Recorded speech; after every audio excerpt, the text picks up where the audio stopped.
Hello everyone and welcome to the inaugural episode of Gyan Ganga, proudly presented by Inarch Center. I'm your host Kan Manjul, who's gonna be an archaeologist and a dentist soon, and I'm thrilled here today with our esteemed guest Dr. Priyank Gupta. Dr. Priyank Gupta is an assistant archaeologist at Archaeological Survey of India since 2017. He earned his PhD in 2023 for his thesis on Harappan civilization. Before joining ASI as an assistant archaeologist, he was an alumni of the prestigious Institute of Archaeology, where he completed his postgraduate diploma in archaeology while being on rigorous multiple training in the multiple fields of archaeology.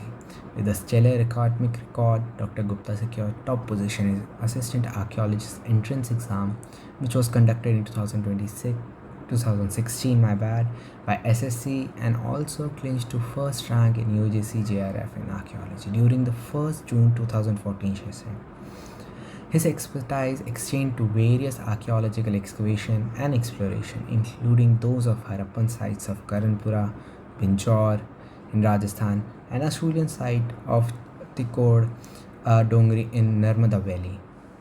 Moreover, he has also been a part of delegation to An Giang provinces of Vietnam to understand archaeology culture, and to Malay at Maldives regarding ongoing conservation work on Friday Mosque at Malay. The Friday Mosque at Malay is a unique architectural because the use of coral in its construction. Gupta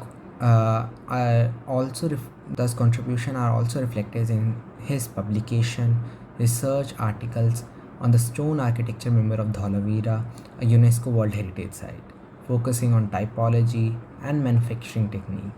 While his interests lie and streams around the antiquarian law of India, history of Indian archaeology, development of Brahminical iconography, but today he would share his thoughts and need of heritage awareness, antiquarian law in India, and ways to join ASI while sharing his fascinating journey in ASI. So without further ado, I'll start. Dr. Gupta, welcome to Gyan Ganga. We are honored to have you here today. Thank you, Skand. It's my pleasure that you invited me because this is your first episode in this series, and starting something from the scratch is something very tough, I know. And congratulations to you for hosting this and entire team of Inarch for organizing this event. Let's start with the first question. Can you share a brief journey of yours, as in how and when you thought of becoming an archaeologist and particularly serving ASI? So I was preparing for civil services examination during my graduation. I was doing my graduation from University of Agra. In 2011, I got an opportunity to study ancient history and archaeology from Allahabad University. So I got selected from Allahabad University, and from there I started my journey as a student of archaeology. From 2011 to 2013, I did my master's from there. So this was a completely new subject for me because being an UPSC aspirant, we were always mugging up all the dates and all the kingdoms and who defeated whom, which monument was built by whom. Only that was the history focus for an UPSC aspirant. But when I went to Allahabad University, the curriculum is very rigorous there. So we have a separate paper for iconography, a separate paper for Brahmi or paleography, how Brahmi evolved through 2000 years. From modern Brahmi to Nagari, we started writing our letters in Brahmi. From there, the passion and the interest grew somehow. And one of the teachers there, I would like to name him, Dr. M.C. Gupta, Manikchand Gupta ji. He encouraged me to fill the Institute of Archaeology entrance examination, which is one of its kind because this is around 70 years old old institute, which is being run by Archaeological Survey Archaeological Survey of India. This is one of its kind because you get that much of exposure as a ASI employee gets. We do excavations, we do antiquarian laws, heritage conservation, World Heritage Matters, and whatnot. This is very exhaustive and very detailed because Informative. you Yeah. yes. So I was very fortunate to get selected into Institute of Archaeology. So I was in alumnus in 2013 and 15 batch. At that time when I was a part of some very fascinating excavations at Karanpura, Binjore 4MSR, and some explorations in Lahore Spiti, Okay. conservations and prehistoric excursions in Raisen, Hosangabad, Narmada Valley. So from there I made up my mind that okay, I'm not going to leave this subject because this is my soul calling. Right. Because You because are made where for I'll be this. feeling yes, because then the passion, and if you are finding something which is buried for 5,000 years also. So if you are holding it in your hands after 5,000 years, for a stone tool it was lying there for 1 million years, 10 lakhs years, and you are holding it. So that thing that okay, you are going to witness something which is not being done by anybody else. So that was there. So I completed my Institute of Archaeology diploma there. Then I got my JRF in archaeology, and I started doing my PhD after completing my institute. Meanwhile, I got selected in Archaeological Survey of India through SSC Assistant Archaeologist Entrance Examination in 2016. So for last 7 years, I have been posted in various capacities in various offices. First of all, I was posted again in Institute of Archaeology, from where 2 years back I was doing my PGDA diploma course. Then I was serving there, and I was helping trainees getting the best from the institute. After that, I was transferred to the ASI headquarters, which is in Dharwar Bhavan. So for last Media house. 6 years, yes, for last 6 years I have been working in Dharwar Bhavan in various portfolios. So right now I am in World Heritage section. So now I am dealing matters related to World Heritage. So this has been a fascinating journey. So while we will be discussing in our next 1 hour or so, I'll be exploring more about how to join ASI, what are the recruitment procedure, what are the limitations, all these things we will be discussing today. Sir, as you said, you are in ASI. So I would like you to highlight the core missions of ASI and an overview to ASI. Okay, this is very important and very interesting because everybody, like I have been looking at the tweets which ASI gets, or the Instagram post which ASI gets, all the inquiries where ASI is tagged. So ASI is around 160 plus years old organization, founded by Alexander Cunningham. As we all know, Cunningham. he was the first director general. He served ASI for around 15 years, from 71 to 86. then then the era of Marshall came. Sir John Marshall was the Director General for 26 long years, from 1902 to 1928.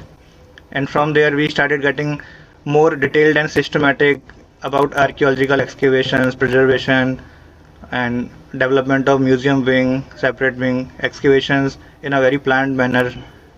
Then after the independence, we have entirely different era of Indian archaeologists, includes J.P. Joshi sir, M.C. Joshi, B.K. Thaparji, K.V. Soundarajan, S.R. Rao, R.S. Bishji, B.B. Lal sir, and Lal, sir. the list is endless. Like I can keep on going and on. There are hundreds of such names. They are stalwarts in their respective fields, and they had contributed to archaeological researches in India.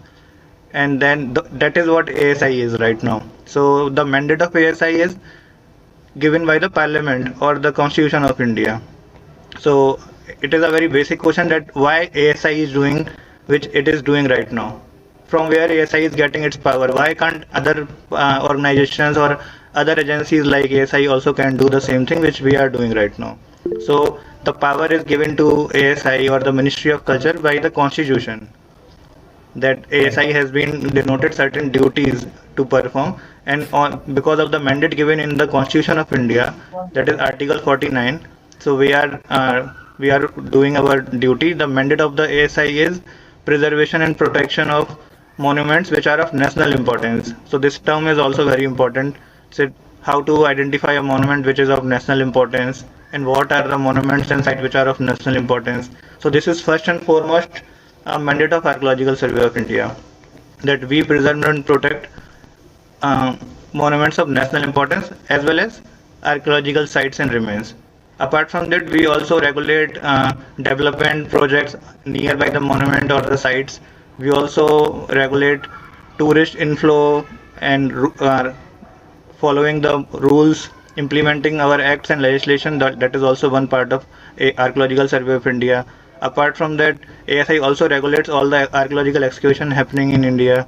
So ASI grants permission to research organizations, state departments, and universities to conduct archaeological excavations and explorations. So that power is also given to Within Archaeological ASI. Survey of India. Yes. Apart from that, ASI as a nodal agency for UNESCO matters. So we are Archaeological Survey of India is the nodal agency for UNESCO related matters. So all the UNESCO sites, whether they are cultural site or natural site, are being nominated on the behalf of Indian government ASI. through Archaeological Survey of India. So ASI takes care of all the UNESCO related matters, whether the site is conservation, cultural site or a natural site, or even the sites which is not under Archaeological Survey of India. We are the nodal agency to all UNESCO related matters. So the mandate of ASI is huge and it is ever increasing because the demographic pressure and the developmental pressure is increasing in India, which is one of the largest, fastest growing economy, and the population is also at the top we are right now. So the monuments and the archaeological sites are also facing a immense pressure because the land is limited. Development, So right? ASI's role is always very dynamic and it is Important, always right? increasing. Yes, because we have to preserve our cultural heritage also. Because the development is also important, but it cannot be at the We cost can't of forget our cultural history. heritage. Yeah, built heritage. You? Let's move on No, to not our it. next Okay. question. Yeah. So, archaeology is a diverse field, and there are a lot of things that an archaeologist can do. So, I want you to enumerate the career paths, job opportunity an archaeologist can have. Additionally, I want you to tell us about how ASI recruits its members, and is there any upcoming recruitments, and what is the syllabus an aspirant should read or study for joining ASI? It's a very lengthy, long question. So working with ASI, that there are multiple options we can choose from. For a student of archaeology or ancient history, we can work with ASI as an archaeologist. Apart from archaeology, there are multiple other cadres also, like one of the very leading and very important aspect of archaeological survey is doing conservation of the monuments. So conservation means preserving a monument or an archaeological site the way it is right now. So all the world heritage site, all the other monuments and sites which we are having, we do ongoing conservation. So there is no end to conservation that okay, the conservation is Right. done and then we will see that monument after 5 years.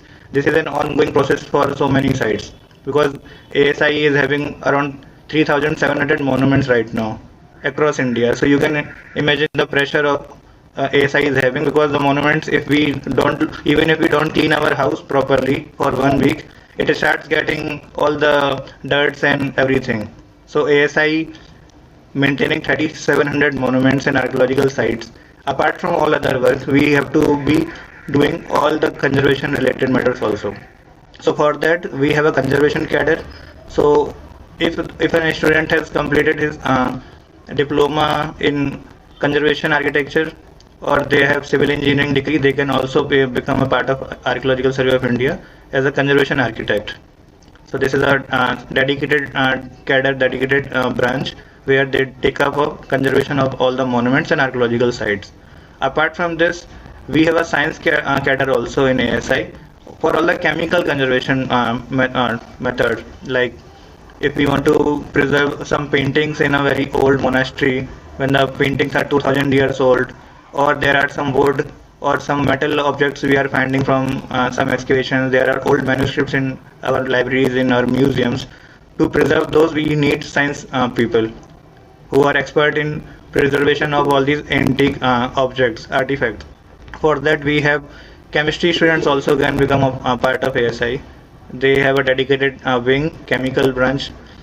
A student of horticulture also can become part of ASI. So if you have studied art, agriculture, then you can also join ASI for Yes. landscaping of monuments. We have a dedicated horticulture branch. So if you are an student of agriculture, you have not studied conservation, you have not studied chemistry, you have not studied ancient history, and you don't know anything about history or archaeology, then also you can join ASI. Then there are other branches also. We have a dedicated branch of photographers to document all the minute conservation, excavations, and artifacts. We have a dedicated team of photographers. So if you have a diploma in photography or you have a passion for doing heritage photography, that also you can also become part of ASI as a photographer. Apart from that, we have surveyors. So there are diploma courses in surveying. So for before doing any excavation and before doing any conservation, we do a very minute documentation of that site or that monument. For that, we need surveyors. So that surveyor is a separate branch of ASI. And then we have drawings, draftsmen and marksmen for drawing of old monuments or excavated remains or the section or the drawing plan and elevation of all the temples or all the monuments. We need a dedicated team of draftsmen. They do very minute drawing, which we have been like reading in for last 200 years. The Britishers have very minutely documented all the monuments, all the from the Right, British right, right. period. So we are continuing that same thing. Okay. So basically, ASI have lot of fields for every subject, Yes, yes. and So apart from this is that, a there is a misconception that okay, only history or archaeology students can become part of ASI. right, So the main reason of organizing this talk is that I want to be very very clear about that you may come from any archaeology. discipline and then you can No, become part of ASI because there are multiple branches of Archaeological Survey of India. archaeology is basically study of past.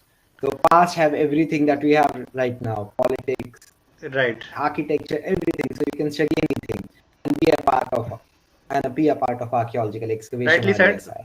In addition to that, I wanted to add on that if you have studied geology, so because if That you would are be studying pre-history or proto-history or Harappan architecture or stone tools, so we need knowledge, sound knowledge of geology also.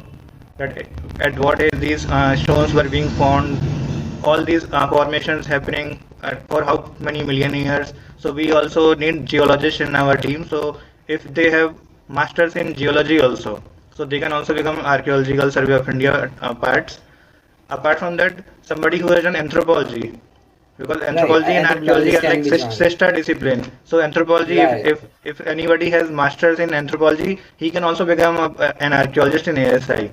So ASI is not related only secluded to archaeology Right. or history, and anthropologist No, and geologist. I'm doing Yes, dentistry, so I want to join the archaeology. I've been doing archaeology, so I want to merge yes. the scientific aspect of dentistry to archaeology. Yes, and you have strontium analysis of dentist Yes, yes, of yes, yes. dental, so That's what I'm you can doing. always so Right. there is always scope because if the more you learn, the more it is better for The ASI more, or for archaeology to contribute because right, people can contribute for whatever they know from there because most of the director generals in the past were mathematicians also and linguists right. also.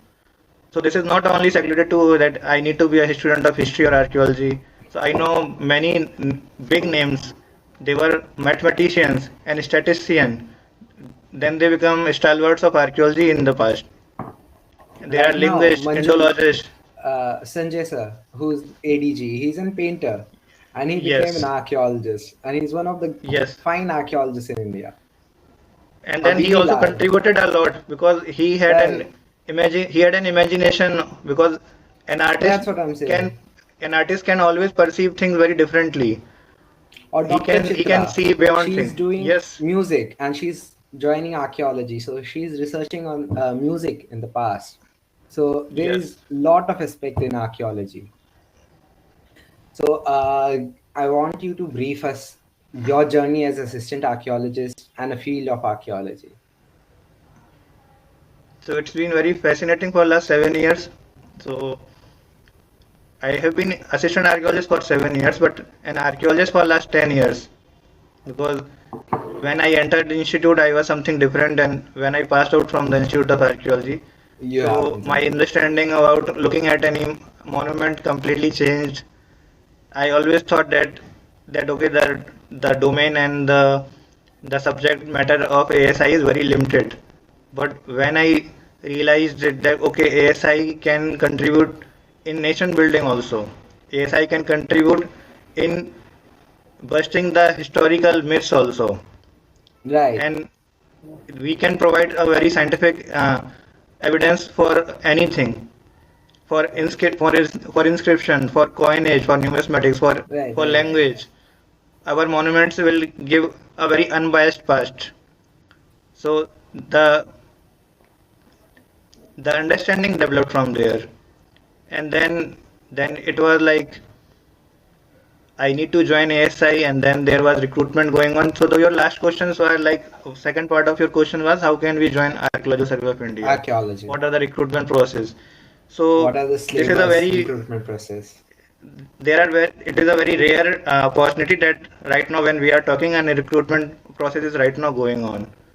So I know there are out of 100 members, many of those are have already applied for assistant archaeologist post, because the main chunk of ASI is the archaeology branch, and everything all other cadres are part of ASI, and they are helping in either conservation or excavation, but the main cadre is comprising of archaeologists, and the basic or the strata from the archaeology cadre starts, and people then become even director general of archaeological survey. They come from the lowest strata, which is assistant archaeologist. So Right. if you want to start your journey in ASI, the assistant archaeologist post is the basic starting, basic necessity, and the recruitment happens once in a blue moon, I can say. So this is happening after around 7 years, 6 years now. So you can imagine that the next recruitment, maybe it would be happening, God knows when. So when we Right. are right now Right. talking, and then Sachin ji from Inarch, he then insisted me that the recruitment process is right now going on, and there is no other better time to discuss about how to join Do this. ASI and what would be the recruitment process, so the students can get benefited. And I also wanted to talk to students who are aspiring to become archaeologists in ASI, so that they can prepare accordingly. And then, because I don't know when the next recruitment will be, and then this is maybe one last chance to many of the aspirants who are going to get over age very Right. soon. So So what is the then we have a syllabus that question answer. students should cover? Okay, And what so are I'll start from the recruitment process. So ASI, if they want to recruit our employees, so they go to Staff Selection Commission or Union Public Service Commission, that is UPSC. So excuse me. So like I was talking. So right now SSC has initiated one recruitment for assistant archaeologist post. So there are 50 posts of assistant archaeologist now live. So anybody can go to SSC post if they fulfill the minimum eligibility criteria and they are of the age. They can apply for the same post, and the exam will be in one stage only. So there is no interview for a group B post, because the level of assistant archaeologist is level 6 post, which is a okay? non-gazetted post. So there are no interviews for non-gazetted post right now for last 10 years or so.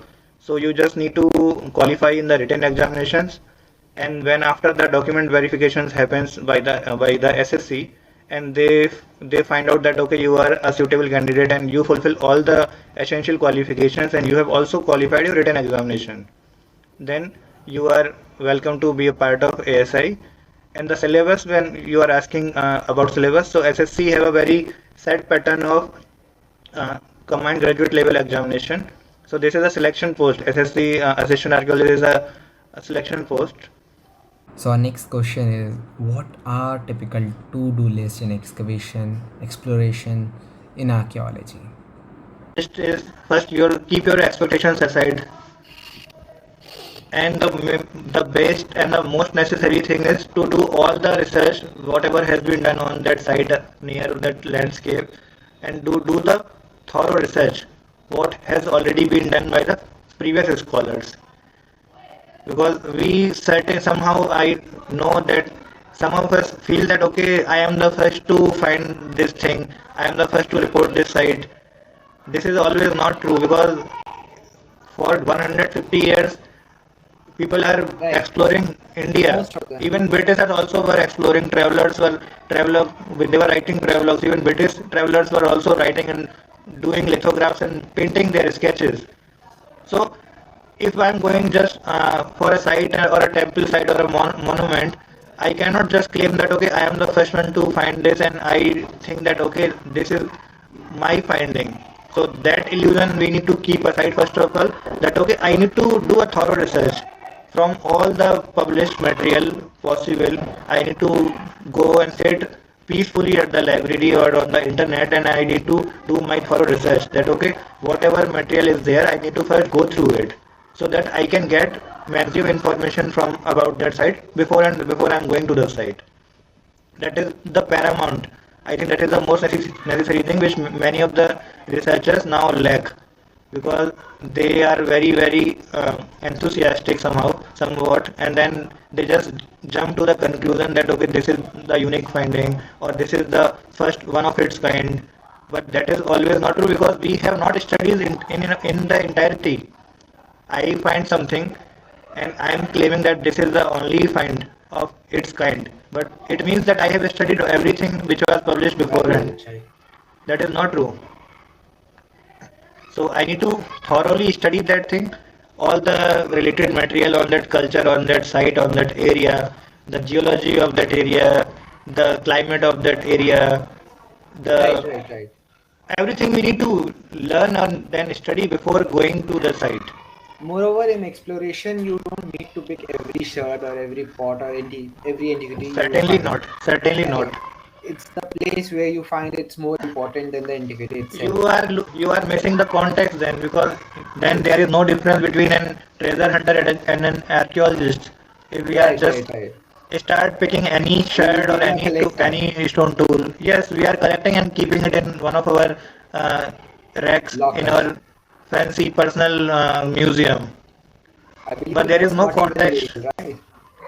That is not even legal also, but then people still do it, because I know many Many social media, collectors.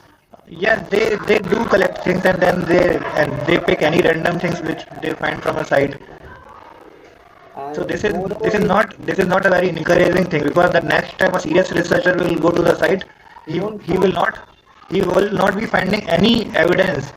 I know from my personal experience, there is a very fascinating site in Faridabad. It is a prehistoric site Right. going Right. uh, to lower Paleolithic period. And in 1990s, there was a large scale excavations were happening. But now, like 5 years back, when I went to that exactly that same place where they were finding hundreds of stone tools, I couldn't find even a single stone tool there. No fossil, no wood fossil, no stone tool, nothing. Maybe the site got very much popular, and then any heritage enthusiast or a private collector started visiting that site, and then they started collecting tools from that site. And now the site is completely lost. There are no evidence. You cannot quote that okay, this is the same Anangtal site. We know the let long, Right. Right. everything we know. We know the findings of from the excavator, but right now there is nothing on the site. Why? Because everything has been collected and has been stored in some personal collection. Right. So we should obviously not do this thing, and this is a basic civic sense. Whatever we find on the road, we cannot collect it and keep it in our home. It is just like that, because that even if we are finding something, it does not belong to us. I am a scholar. I am studying that thing, trying to recreate the past, not to keep it as a possessor. I cannot possess that thing. That thing belongs to a private, personal, Right. public museum, where it will be displayed and thousands of people will visit and see that thing, rather than keeping it in my personal collection. Okay. So recently you have visited Vietnam, right? So tell us You, experience and what did you do there and why did you visit Vietnam? okay, so why I visited Vietnam, because I was part of a high-level delegation, an expert delegation.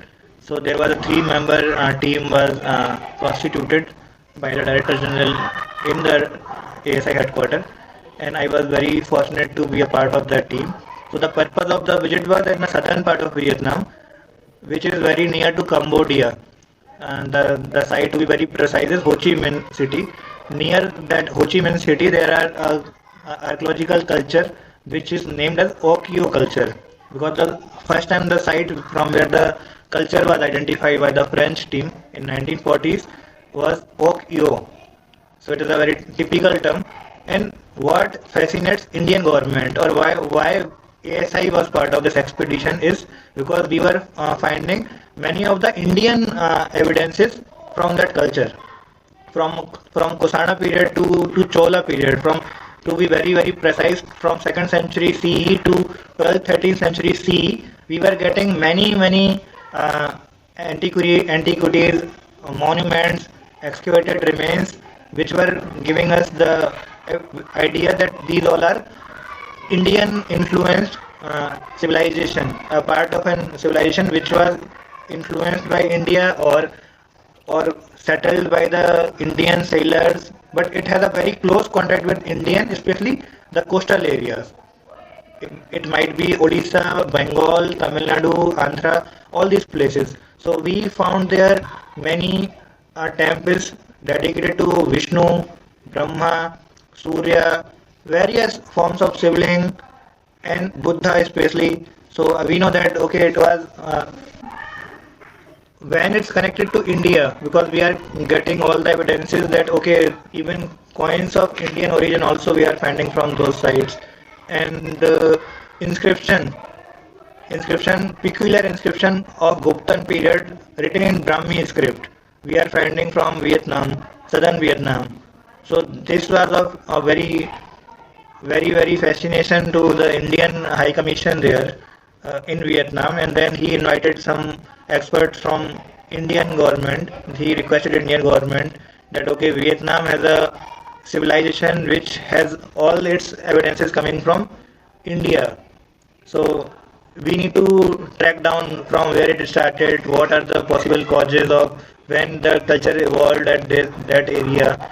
So that area is now in the tentative list of UNESCO World Heritage. So there are two types of list in UNESCO. First, a site is to be nominated in a tentative list of the UNESCO. After that, the site may be considered to become a UNESCO World Heritage Site. So this is a huge area where we visited, and there is a mountain there which is known as Bathe Mountain. And yes, and all the archaeological sites are located on the foothills on the mountain. So we explored like around 20-30 odd sites, and there is a Mekong River Delta is there, Mekong. So in that delta, they were collecting, they were making tunnels, channels, water channels, and they were taking water from Mekong Delta to their sites. What And period it is? this starts from Kushana period, to be very precise, from 1st century CE we start getting evidences there on the basis of the pottery, on the basis of the sculptures we found there, even some inscriptions also, which are stored in the National Museum in Ho Chi Minh also, and in Hanoi also. So we documented some of the inscriptions there, some of the coins also we photographed and we deciphered there, and some burial sites are there. And most interestingly, all the sculptures are belonging to the gods of Indian affinity, be it Buddha, be it Avalokiteshvara, be it Vishnu, Shiva, all forms of Shivalinga, Indian. even Brahma also, and Surya also. So they were worshipping Surya, they were worshipping Brahma, Buddha, all these things we were finding there.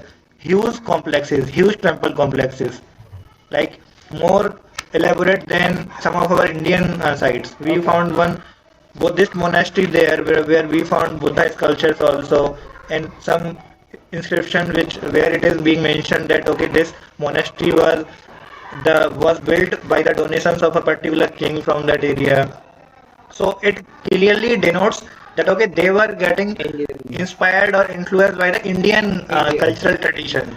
So this is of very much interest to India, because Right. Makes sense. why 2000 years back Vietnamese people or Cambodia people were following Indian religion? What led to them following Indian traditions, and why so much of antiquities of Indian origin are being found at those sites of Okyo culture?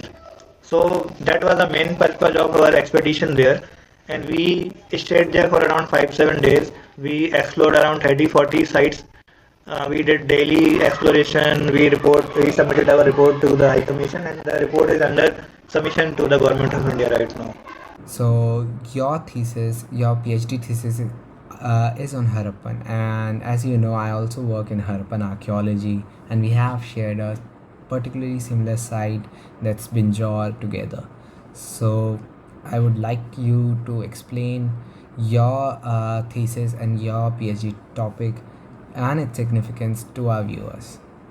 The main reason about taking this topic as my PhD thesis was stones are abundant in any excavations. We find hundreds and hundreds of antiquities, and we handpick the rarest one and we take them as their prize collection. Some of the Harappan seals, lapis lazuli beads, or copper material, or some gold beads. What we usually neglect are the stone findings.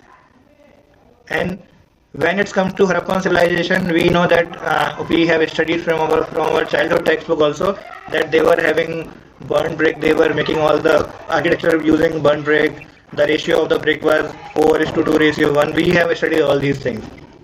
What fascinated me the most was in the Kutch area of Gujarat. Prashant Kumar, can you turn off your mic? Dr. Prashant Kumar. Hello. Yep. Sorry, Thank sir, you. continue.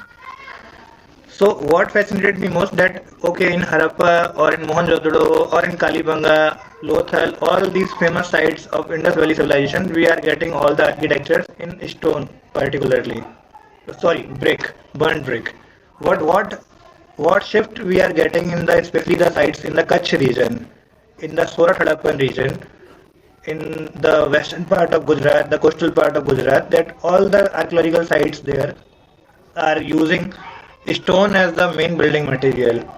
So my my curiosity developed from there itself. That while everywhere else they are using bricks, thousands and thousands, millions and millions of bricks, why suddenly they shifted to a much harder uh, material, and Material. rather than it is very tough to quarry a stone even at present time despite all the modern techniques and methodology and all the machinery. It is because I know, because I come from that area from Uttar Pradesh, Bundelkhand, where the stone quarrying takes place. So I know it is very tiresome and very laborsome process to quarry a stone from a quarry site and to give it a shape and to transport it to a particular site. So my query was before taking up this PhD topic that why they chose to use stone as the building material at sites like Dholavira, which is spread around 90 hectare, and they are using everything to their fortification wall, to their house complexes, to their stone drill things, or their workmanship, their wells. Everything is carved out of stone, which is available like 5-7 kilometers from the site. So And what were you find? What did you my finding was very important in that sense that okay, maybe because of the climatic conditions there, the area which was my core study area, it was a very arid zone, and there are no perennial rivers there. So if you don't have rivers, you hardly get a clay suitable to bake your bricks.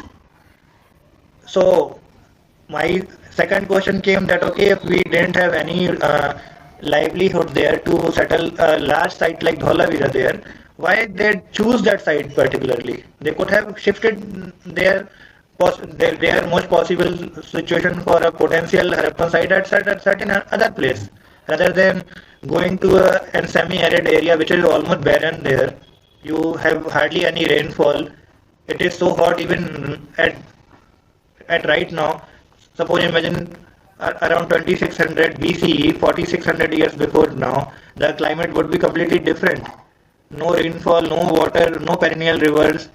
You have no clay, no vegetation at all to to to provide you for the site and the inhabitants of the site. And right, then right, right. when I started studying the findings found from Harappa and Mohenjo-daro. So there is a peculiar quarry site of banded limestone with the stone which has been profusely used across Dholavira. Wherever you go and visit at Dholavira, you will find the stone which have been quarried from a nearby quarry site. Nearby quarry site, right? I remember Yeah, there is a nearby quarry site. yeah, that is not Pancham. Okay, this is 5 kilometer distance, not a big deal. You might have quarried 5,000 years back a large amount of stone from there, and then you uh, build that large city for yourself. But the things started up when we started getting that same stone from Harappa also, which is around 1200 kilometers from Dholavira, and from Mohenjo-daro also, which is again around 1000 kilometers from Dholavira. So a stone object carved at Dholavira, or the geological formation is denoting that the stone was quarried from a nearby quarry site from Dholavira. So Indrajit, that is an important question. This I have discussed in my PhD thesis. That okay, how they were transporting, why they were transporting, because near Harappa also you have many mountain ranges. Suleiman ranges is there. You have many other ranges. From there they could have quarried that similar stone. But why did they quarry that particular banded limestone, and then they took it all the way to Harappa and Dholavira, Harappa and Mohenjo-daro? That was the main uh, theme of my PhD thesis, and on that thing I also tried to recreate the architecture they built during the Dholavira period, because we don't get any roof because it was made of any perishable material. So I tried to recreate how the gates of Dholavira would have looked like, how the city would have looked like during the Harappan period. So this was the main focus, and I chose stone particularly. There was no particular reason. It is just because that it has been neglected to a large extent. We get fascinated with when we get shell objects. Many researches has been done on shell objects. Right, Many right, right. researches has been done on bone, animal bones and human bones, and then of course pottery, Right, Harappan right. seal, Harappan beads, beads drill technology. We have studied a lot about it, how they were drilling, what is the drilling material, from where they were quarrying all the semi-precious stone. But I somehow could not find any detailed work on the stone objects which was being quarried and used by the Harappans, especially at the Kutch area. So I chose this topic, and the inspiration came from my guru or Paramadharaniya, who is Padma Shri R.S. Bish ji, Ravindra Singh Bish ji, who is the finest excavator I could come across in my 10 years of experience as an archaeologist. He excavated Banavali, and then later on he excavated Dholavira for 15 long years. So Right. I before finalizing my PhD topic, I was discussing it with him. He said I want to do my PhD on Harappan, but I am not getting any topic which I can work upon. So it should be worthy of a PhD thesis. So he I, suggested me that stone they have nobody has taken up right now. They have taken up metals, right, right, right. shell, everything. So stone is a much neglected aspect. You can go for stone, and it is in scarce. It is in abundance. You will get thousands of stone, but you need to find the reasons why stone has not been studied right till now. The the credit should have got it, it could not get till now. So my focus was to give us stone its due credit during Harappan period. Okay. I think you have worked and chosen Yes, that yes. for My stone. focus was on the intra regional trade routes during that Right, time, right, during the right. Harappan period, because a stone of around 200 kilograms, taking it to a 1000 kilometer far away site, And even and when that you from don't have, Kutch. yeah, that's from Kutch, and then Right. you are taking it to Harappa, and why that much of labor you are putting into just taking a stone from Dholavira to Harappa? Why it was so much significance? They could have made that similar object from any locally available stone at Harappa, but there was some fascination about those bands, that yellow and Right, right, right. ochre bands in between. That is a fascinating uh, color in that stone, particularly when you visit Dholavira. It is illuminated. It illuminates Right, right, certainly. right. So And I there was believe certain type of, river played an important role in that trade. That's why every site would have been near the river. but then it is even more tougher, Iskan, when they are taking it upstream to Harappa from Dholavira, because Right. now then you are rowing against the flow of the river of the mighty Then they would Saraswati. have, that's why they have local, campsites, small sites. So But the question again is still there. Why taking it to 1,000 years far away site? What is the need or such bulky object which is 200 kilograms, one single object, and you are getting plenty of such objects there. The first such objects of baby ring stones which we identify them was found out by Cunningham in Right, 1870s. right. He has reported this in Harappan report. He could not make out anything out of those sites. He said this is a Buddhist or a pre-Buddhist site, Right. and but he didn't know that this is a lost civilization. He documented those wavy ring stone from Nagaja Peer at Harappa Mound. But after around 150 years now, we know that all these ring stones, wavy ring stones, all these stone pillar members were being transported from Dholavira, and we are also getting it from Mohenjo-daro and other sites also. So the stone is almost same as a Pancham limestone with bends, which is a very typical bends which you don't find anywhere near Jaisalmer or any other site. Okay, moving on to our next question because we are scarce on time. So, for aspiring archaeologists or individual interested in this field, what advice or guidance would you like to offer? And what do you see the future of archaeology is onto, and especially in context of cultural preservation? First question is like I don't want to give a sermon to the young generation. My only submission, very humble submission, would be to read and read and read. The more you read what has been already done in the past, because we until we don't know what is already been done, we won't be knowing what is to be done now again. So your first step or your learning is to understand how much has been done on a particular topic. You can take any topic in any aspect of archaeology, be it marine archaeology, be it public archaeology, be it heritage conservation, be it UNESCO conventions and all, be it preservation, Harappan, Chalcolithic, Megalithic, Buddhist, anything you can take, but you need to read first rather than writing. Start reading.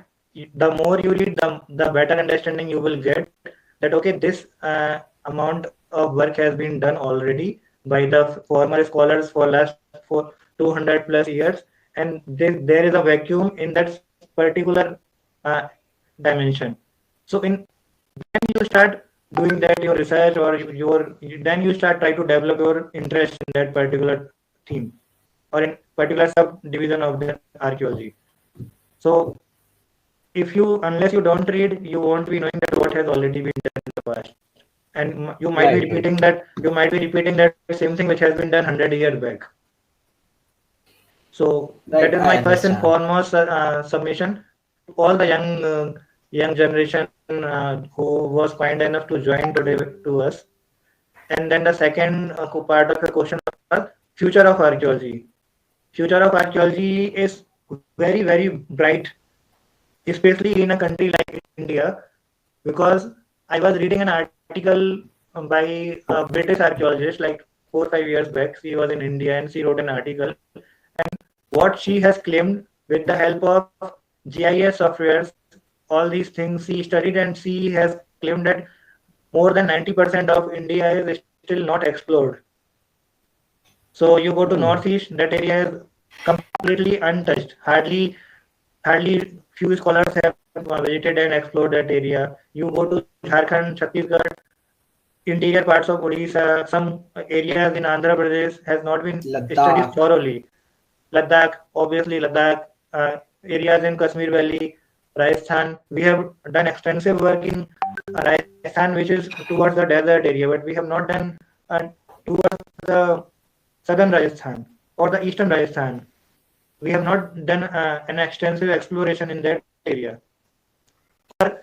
Or take the Bundelkhand area. You have prehistoric, you have rock art site, you have Gupta temple, you have all sort of whatever you want to wish.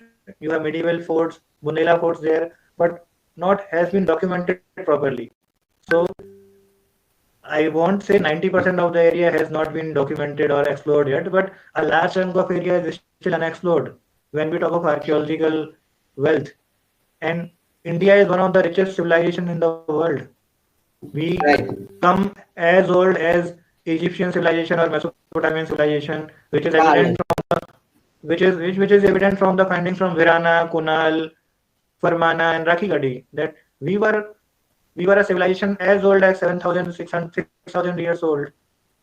We have Paleolithic site which is getting coexisting with the African prehistoric sites. Sites like Atirampakkam is giving a date of 15 lakhs years old to we are finding. At at other sites, Hunski Valley, we are finding dates of 1.2 million years. So we are having prehistoric sites. We are finding human fossils from Hathnora of African Homo erectus or archaic Homo sapiens. So we have everything in our country. The main problem is that we are focusing more on those areas which are already highlighted or popular rather than shifting our attention to those lesser known aspects of archaeology. So Right, we right, have right. we have the largest coastline. Moreover, getting scientific technology in archaeology is a concern right now, because developing archaeology towards science Yes, is an important archaeology factor. is a there are two phases in archaeology. Iskan. One is you do exploration and excavation, you report the findings, you write a report, and first phase is done. And the second phase is an endless phase which starts from there. When the report is published, then the second phase starts, where the interpretation starts, from where I the research, believe scientific research starts from there. I believe report is also a scientific thing. Yes, Writing and report and submission of new discoveries is also scientific, right? that is very So we'll important. move on to That very important point you raised here because most of the aspirants who are not yet part of any system, government system or ASI or any archaeology department, most of them are students. They think that doing excavations alone is enough, and then your work is done. But that is only the 10% of the work which we do while we do excavation. Most of right, the right. work is done when we are not Post at the site. excavation. Post excavation is the most important because we may find whatever fascinating finds we are getting. If we do not document it properly, we don't do photographic documentation, and we do not present it to the public. So the Right. purpose Then of the there is excavation no is lost use. because now we are excavating a site by the money or by the funds which are given to us by the taxpayers. So Right, right, right. this is a responsibility. This is a duty. We are duty bound to do that work. That okay, we are honestly doing our field work, Right, which is right, the right. excavations, and after that we will try to publish the report, whatever has been found, to the scholars, to the fraternity, so that they can start working on the findings. Furthermore, Like right. unless the report is not published, we won't be able to know what has been found because then there are only news articles and some media clips. Nobody can make anything out of those media clips and news articles. Okay, so sir, we'll move on to question round. So Sachin Yeah, from the Inarch Center have shorted out some questions who have been please. repeatedly asked. How can I become an archaeologist and join ASI? From Muskan, Baka, a lot of people, but I guess this is covered by you, right? In particular, like if you have completed your masters in ancient history or medieval history or archaeology or geology or anthropology, you can right now become archaeologist by applying for the SSC recruitment, which is going on right now. And I don't know when the next recruitment will be happening. So if anybody of you who wants to join ASI and very much passionate about joining ASI and has completed his masters and the result has come out and you are having your master's degree in ancient history, I repeat, ancient history, medieval history, or archaeology, or anthropology, geology, any of those subjects, you can right away go to SSC website and register yourself and apply for the assistant archaeologist post, which is the one of the major chunk of Archaeological Survey of India, because we as archaeologists do excavations, preservation, protection of monument, and management of sites. Everything is done by archaeologists, and all the other cadres, all the other branches are sister branches of ASI. They do conservation. They do conservation alone. They do horticulture, they do landscape environment alone. Chemical branch do the chemical treatment alone. But archaeological cadres is related to all the other cadres combined. So we get related to conservation also, we get related to horticulture also, chemical branch also, photography branch also, all sort of branches we are continuously in touch. So all the aspirants who are sitting out there, they can right away go to SSC website and enroll themselves if they have completed their masters. If not, then they may pray and they may aspire for the upcoming recruitment, maybe in 2 years or maybe in 3 years, nobody knows. Okay, so Naman asked, what is the minimum safe score for SSC exam? There is no safe score, Naman, sorry to break it to you, because it always depends on the standard of the paper, because for every time, even for UPSC civil services also, the cutoff is always not the same. Sometimes the cutoff would be 115 and sometimes the cutoff would be 90. So same goes with SSC exam also. It depends how much applicants are there, how many posts are there, and the most important part is the level of the paper. So maybe the paper is tough enough, so the cutoff will obviously go somewhat lower. It might go to 110 or 105 if the paper is very easy. It might go to 90 also if the paper is little bit tough. But also depends on the post and the applicants, how many applicants are fight and sitting in that exam. So Vaishnavi asks, is the exam for assistant archaeologist or SSC exam different from any other exam, or it's similar to that? It is not like they don't want you to be a professor of English or a journal studies, a scholar in international studies. They just want a basic. You need to be a sound IQ. You need to be a sound IQ. What I mean from this, that you need to know basic calculations in your mind. You need to know basic etiquettes. Basic etiquettes when I'm talking, basic rules of English. How do you frame a sentence? How to identify basic errors in a particular sentence. So if you know that much of, then you are fit to fight for that examination, I think. Vaishnavi. Okay, so Sakshi and Anvesh ask, is it possible to be an archaeologist or activist after doing another degree like MA History or BEd, and how to go about it? Mm, Good question. Then you obviously cannot directly become part of ASI, because then other if you have not studied history, anthropology, geology, then the basic criteria is not fulfilled. But again, as I said, that the heritage conservation is not a cup of tea to ASI alone. That we are not the only body. There are other stakeholders also. So Right. then the public comes into picture. Then you can join any of the NGOs. They keep on filling their vacancies. There are multiple NGOs, museums, cultural trusts. They do hiring on periodic basis, and then you can join them, and then you can work for the betterment of our cultural heritage, because that is the main aim of ASI also. So Naman and Pratap asked, when do you can call yourself an archaeologist? Mm, okay, when you can call an archaeologist yourself an archaeologist. So unfortunately, there is no registering body for archaeologists in India. I want to be very, very blunt here. I don't want to give any false hopes to you all, that like CAs, they get a registering body. For all the advocates, they have a bar association where all the, even you are an LLB, you are not an advocate until you are registered in a bar. So any master's degree holder who has an ancient history, culture, and archaeology degree is not an archaeologist.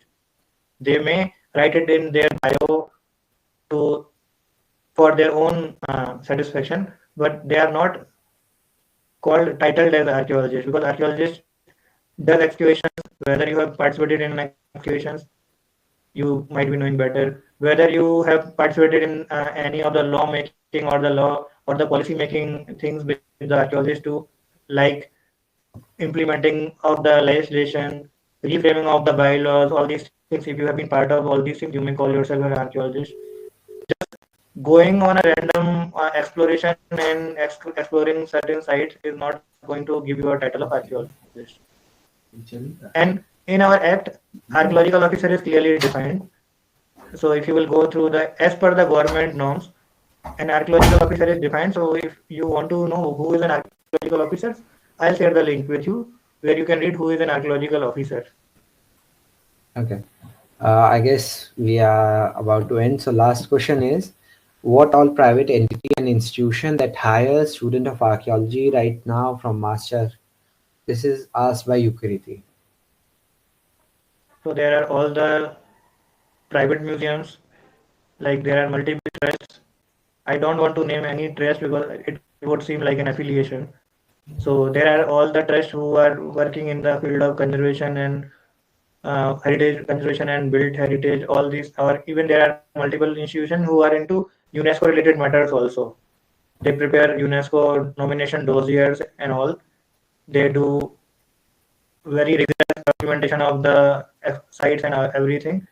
And then you can join them. There are museums which are run by the state governments. There are certain museums like Salazar Museum, Prince of Wales Museum, Allahabad Museums. All these museums comes under directly under government of India, and there are museums in the universities also. All the many of the reputed universities have their own archaeological museums. You can go and you can have an exposure at those uh, museums also. You can join them, and also if even if you want to become part of ASI, it is not necessary to be on the government payroll only. I mean to say that even if you don't get a government position in the ASI, there are multiple opportunities for you also. You can work as an intern in ASI now. Right now, for like 3-4 years, we have an internship program in ASI. Like even for bachelor's student, they might be in linguistic or they might be in geology. Any bachelor student, they can opt for internship program in ASI, and ASI also keep on advertising young archaeologist program. So for all those master's students who have completed their masters and they are waiting for any recruitment or they are waiting for their PhD or whatever they are doing, they can again join ASI as a young archaeologist. And then the work is almost similar to the assistant archaeologist, but they are not government employees. So you can join ASI also as a temporary or a contractual help. Basis. Okay. So there were more questions, but I guess we are short on time. So you can the ask for question 5-10 minutes also. Yeah, we can ask. Hello. Yeah, Maharishi. Sir, I have one question specifically. This year, I have a chance to apply for SSC for assistant archaeologist. Okay. PGDA will this year will be my last chance to apply for PGDA, and there is option for NET JRF for PhD. So Yes. which one should I prioritize for my future perspective? Which one would be a better option? Yeah, Harshi, it is a very subjective question. It completely depends on what you want to become. If you want to go into educational field or in academics, you can always go for UGC NET and then you can do your PhD if you want to work as an academician. If you want to work as a field archaeologist, so I won't boast, but ASI is one of the best organization. If you want to work as a field archaeologist, and if you want to work as a professor or as assistant professor, you can always go for any of the colleges or universities where they teach archaeology. So this is a personal call.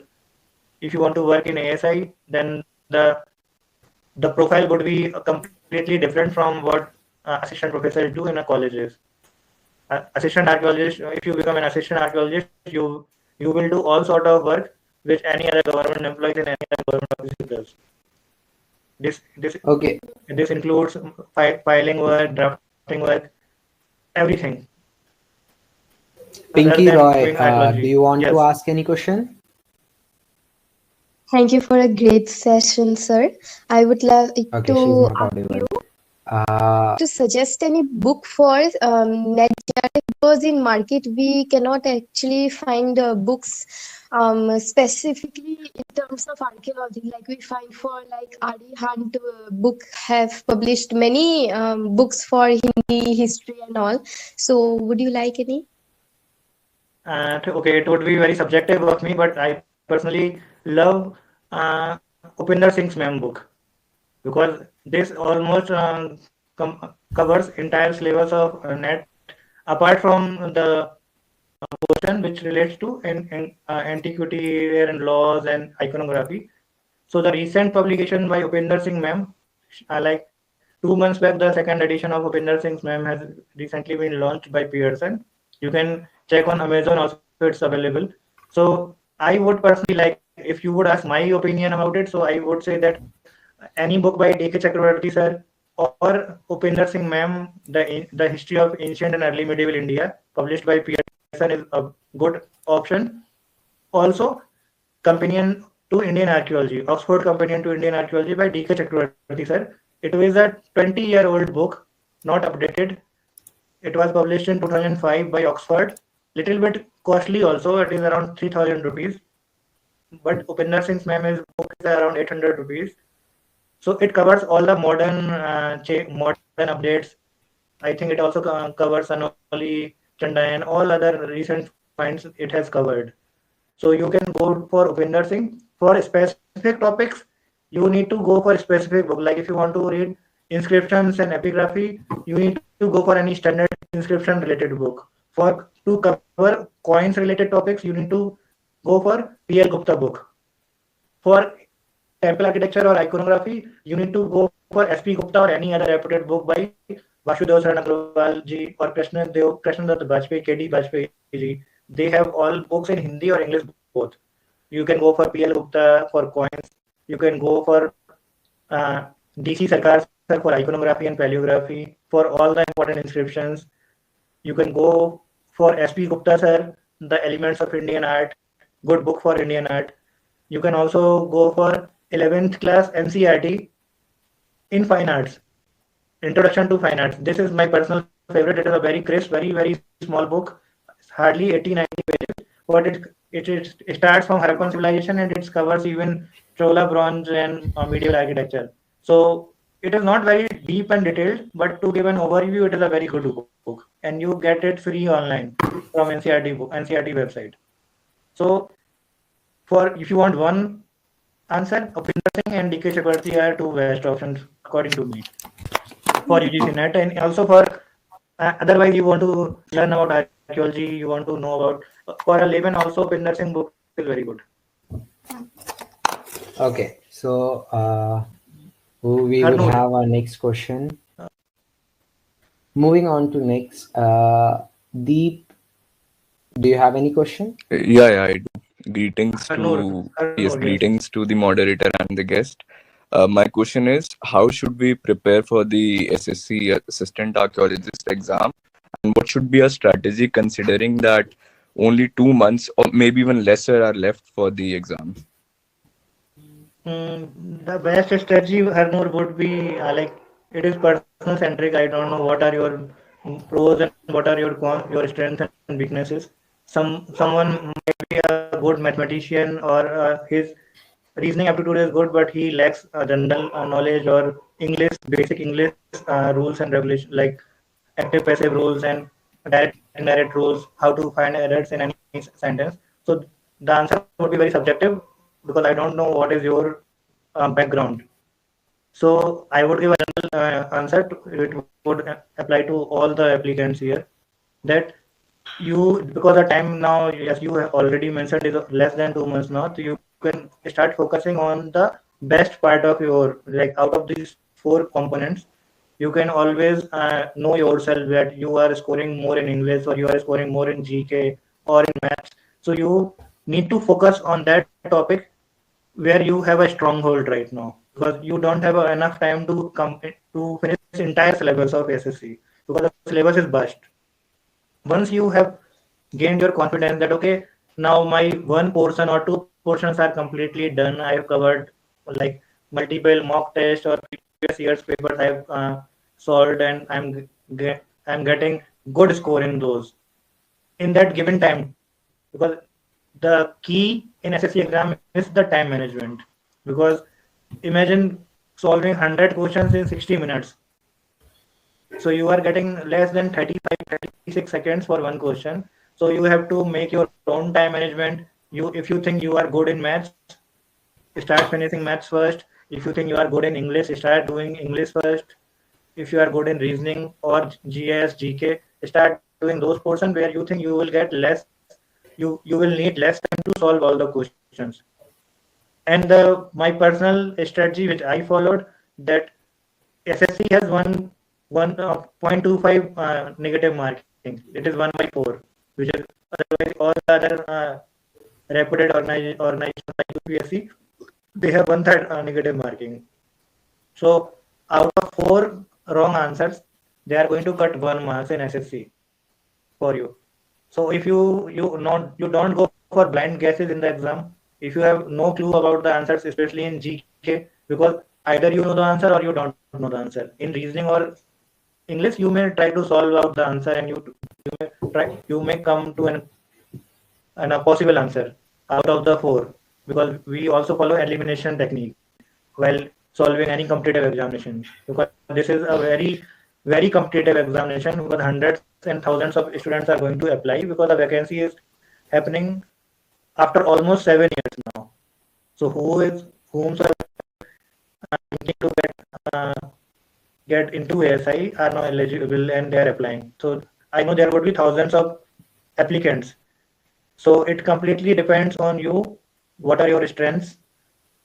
And if you don't know the answer, you have no idea about the answer, don't go for blind guesses, because it is going to hit you hard. Because out of 100 you have solved 60 questions right, but you have marked 40 questions wrong. So these 40 questions are going to hit you your selection, because then you will cut your 10 marks from 60 numbers. So you need to understand how the negative marking hits you badly when it comes to selection, because you might be 0.25 numbers less than the cutoff, and then you would be out of the selection consideration zone. So don't go for negative marking and wrong blind guesses until and unless you are having a very fair idea of the possible answers. This is my personal opinion to all the aspirants. And now the time is less, so try to go for all those topics and all those parts of that SSC, maths, GK or English, which you think are your strong points, so that at least you get 22, 25, 23 questions correct out of those 25 questions, rather than delving into a completely new domain. You have no clue about maths, then I won't suggest now within 2 months you start gaining mastery over maths. But the math is not that much tough. They don't ask you 12th class ka maximum, minimum or integration differentiation. They ask you very simple questions. They does not need any special kind of training. You need to be a mathematician, Ramanujan, to solve SSC level math. It is not very hard. Right. Or even reasoning also. They ask you very basic questions, that suppose you were walking in that direction and then you turn to a left and then you again turn to left. Now what direction you are facing to? So this is a very common questions. So you need to just look into the options and you need to find the possible most probable answer, and you just need to finalize your answer. So the level of SSC is not very tough, but the competition is tough, because it is not a qualifying examination.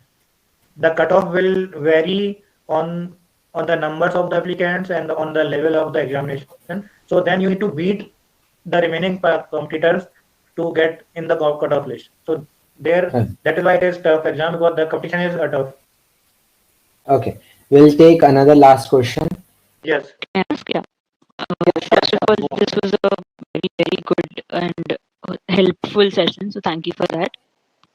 I wanted to ask, do you have any idea about museology as a career? Like, where can I, like, what degree can I do, where, and how do I get into that field, basically? Okay. So there are multiple institutions. Yes, there are multiple institutions on Kashvi which provide you degree in museology or diploma in museology. So, as like my information is that usually all the museums, they don't ask you for a degree in museology if you want to become a museologist in any of the reputed museums. They always ask you a degree in history or history of arts, then a diploma in museology. So you can always go for diploma in museology. The National Museum Institute, now renamed as Indian Institute of Heritage, provides a diploma in museology and also a master's degree in museology. There is Ambedkar University in Delhi itself. They provide diploma in museology, and other universities also. Whatever whichever university you do try to get a diploma in museology, that would be enough. And then frequently they release their notification, vacancy notification. All the museums, like there are 5 national museums, like which are controlled by the central government. These 5 museums, and other than these 5 museums, all the state governments have their respective museums and trust their own museums. Varangai Trust has their own museum, like City Palace in Udaipur, all such museums. Then you can always apply. But you need some experience as an intern or a degree or a diploma in museology first of all. Okay, so you suggest going in India only, not outside, like foreign, UK or somewhere? You can always go foreign if you get a call from some foreign university to get some diploma or degree from some good reputed foreign university. Don't go blindly to any foreign university. Go to any reputed university, because Indian universities are also at par with foreign in present scenario. You have very good faculty, you have all the good resources in India also. So unless and until you are getting a very rare opportunity that you are getting a funded course or some good fellowship you are getting, then it's your personal call. I will obviously say that if you are getting a Thank you good so much. opportunity. Srivas, can we go for just a quick question? Okay, this is the last question. Sure. Because I know you were raising your hand. This is the last question I will answer. Greetings to everyone. Thank you, sir, for acknowledging my question.